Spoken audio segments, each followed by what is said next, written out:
Clear ആയല്ലോ എന്ന ചോദ്യത്തിന് ശേഷം ചുണ്ടിൻ്റെ ചുറ്റും മൂക്കിൻ്റെ ചുറ്റുമൊക്കെയുള്ള കുരുക്കളെ വളരെ സാഹസികമായി കുത്തിപ്പൊട്ടിച്ച് അതിൻ്റെ നീരൊക്കെ ഇറക്കിയതിന് ശേഷം എനിക്ക് കിട്ടിയ വിശിഷ്ട അംഗീകാരമാണ് ഒരു സൈഡിൽ കാണുന്ന ആ വലിയ ബൾബ് കുരുക്കളും ബാക്കിയുള്ള കുഞ്ഞു കുഞ്ഞു കുരുക്കളും. മേക്കപ്പ് ഇടാനുള്ള ഒരു മനസ്സോ ഒരു മൂഡോ ഇല്ലാത്തതുകൊണ്ട് തന്നെ ഒരു DIY ഫേസ് മാസ്കിൽ നമുക്ക് ഇന്നത്തെ വീഡിയോ സ്റ്റാർട്ട് ചെയ്യാം. സോ ഇത് ഒരു നല്ല ഫേസ് മാസ്ക് ആണ്. ഞാൻ ട്രൈ ചെയ്ത് പയറ്റി തെളിഞ്ഞ സാധനമാണ്.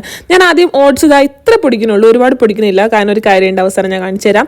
പിന്നെ കുറച്ച് മഞ്ഞപ്പൊടി, ഇതെല്ലാം ഒറിജിനൽ ആണെങ്കിൽ വളരെ നല്ലത്. ഇത് ഇതാ തേനാണ് കേട്ടോ. കുറച്ച് തേനോട് ഇട്ടിട്ട് നല്ല പേസ്റ്റ് രൂപത്തിൽ അങ്ങോട്ട് ഇളക്കി ഇതാ ഈ ഒരു ഫോമിലേക്ക് കൊണ്ടുവരാം.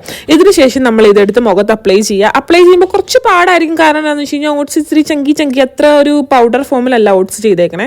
പക്ഷെ ഇങ്ങനെ ചെയ്യുമ്പോൾ ഉള്ള പ്രത്യേകത എന്ന് വെച്ച് കഴിഞ്ഞാൽ നിങ്ങളിത് അപ്ലൈ ചെയ്തിട്ട് ഒരു 10-15 മിനിറ്റ് ഒക്കെ വെയിറ്റ് ചെയ്താൽ മതി മാക്സിമം. അങ്ങനെ എന്തായാലും ഡ്രൈ ആവില്ല തേനായതുകൊണ്ട്. അങ്ങനെ അപ്ലൈ ചെയ്ത് വെയിറ്റ് ചെയ്തതിന് ശേഷം കുറച്ച് കഴിയുമ്പോൾ നിങ്ങൾ എന്ത് ചെയ്യണമെന്ന് വെച്ച് കഴിഞ്ഞാൽ ഒരു കുറച്ച് വെള്ളം എടുത്തിട്ട് ഇങ്ങനെ തിരുമ്മി നിങ്ങൾക്ക് സ്ക്രബ് പോലെ യൂസ് ചെയ്യാം. ഈ ഒരു സ്ക്രബ് അടിപൊളി സാധനമാണ്. ഞാൻ യൂസ് ചെയ്തിട്ട് എനിക്ക് ഭയങ്കര ഇഷ്ടപ്പെട്ടൊരു സ്ക്രബാണ് കേട്ടോ. സ്ക്രബ് ചെയ്തതിന് ശേഷം നിങ്ങൾക്ക് ഫേസ് കാണാൻ പറ്റും, നല്ല രീതിക്ക് ബ്രൈറ്റ് ആവും. അത് മാത്രമല്ല കണ്ടിന്യൂസ് ആയിട്ട് യൂസ് ചെയ്താൽ പിമ്പിളും കുറയും. ടാറ്റാ.